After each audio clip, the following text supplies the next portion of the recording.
And they'll call you back. Well, the issue of land is an emotive one for many South Africans. With that in mind, the Vumelana Advisory Fund got together with 40 individuals from various backgrounds to engage in constructive debate to see how we could shape the future of land reform by putting together 4 alternative scenarios. We're chatting now with Brian Whittaker, who's Director and Strategic Advisor at Vumelana Advisory Fund, to talk about that particular project. Brian, thanks so much for your time today. Such an emotive and one subject that really lands people in hot water quite often. So what was the experience like of putting these people with different needs, interests and wants? Well, the interesting thing about this was that after people have spent some time together, we're talking about scenarios that we built over a period of a year. We came up with 4 of those scenarios, and this very diverse group, people from business, from government, from civil society, traditional leaders, a very, very wide group, eventually got to know one another, and they got to be able to talk about issues, one, because they got to know one another, but also because the scenarios process opens up ways to tell stories. Yeah. So that we're saying to people, stand back from trying to persuade each other. Let's not try and persuade one another we're right, I'm right or you're right. Yeah. Let's just stand back and say, what do we think could happen? And when you say that to people, they kind of relax a little bit. Okay. And so the scenarios process gets that going. So very briefly, what could happen? Well, what this very diverse group of people concluded was that without wanting to make predictions and without suggesting that these are proposals, they think that the things that could happen were captured under 4 simple titles. The first was concentration and capture. Yeah.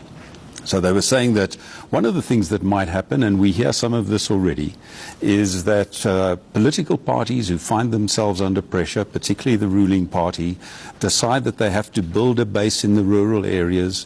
They begin to establish relationships with traditional leaders and eventually do a sort of a votes for land deal. Okay. As a result of which people are brought to the polls to support the ruling party.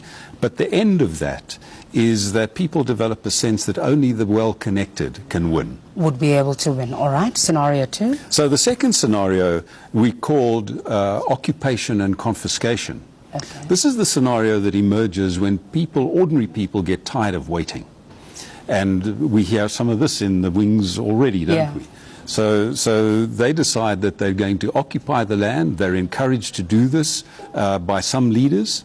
And eventually the government, fearing anarchy, caves in. Okay. And changes the constitution, and this leads to confiscation without compensation, and the end result of that is a rapid loss of investment and the damaging of lives of even those people who occupied the land. Okay. So that's the second scenario, which is really about confiscation.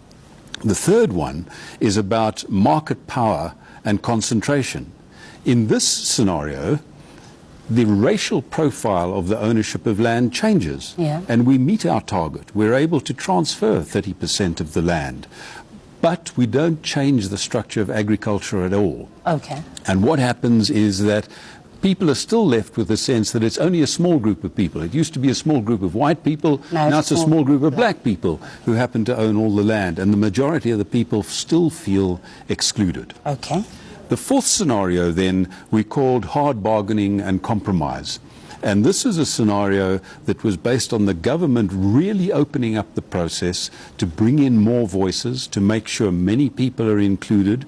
It's also a scenario that relies to some extent on increased economic growth.